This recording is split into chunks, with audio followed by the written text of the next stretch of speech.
Hi, I'm Max. I'm going to talk you through some very basic LGBTQ+ vocabulary. Language changes over time and people make their own decisions about what vocabulary they use to describe themselves. I want to start by talking about gender and biological sex. These are two concepts that are usually thought of as being binary, meaning there are two options, male or female, but that's just not the case for either of them. If someone is intersex, that means their body does not match with this binary idea of biological sex.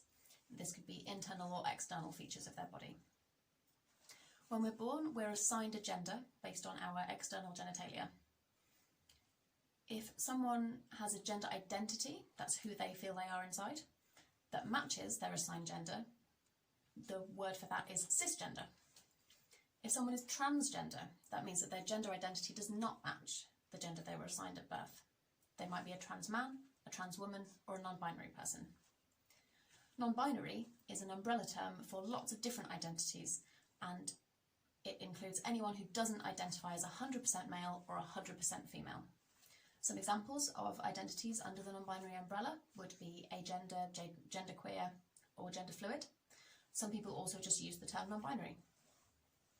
When we talk about sexual orientation or sexuality, people often use very binary language to talk about this, but remember, non-binary people exist and they can identify their sexual orientation any way that feels right for them.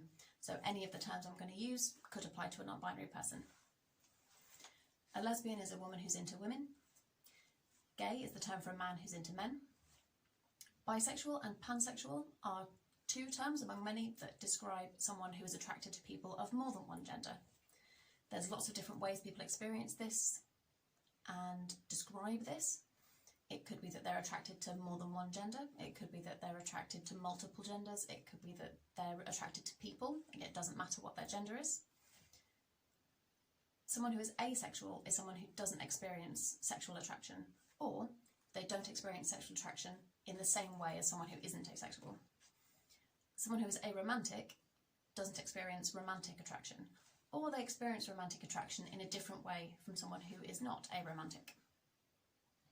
There's loads of vocabulary out there and a wonderful queer community.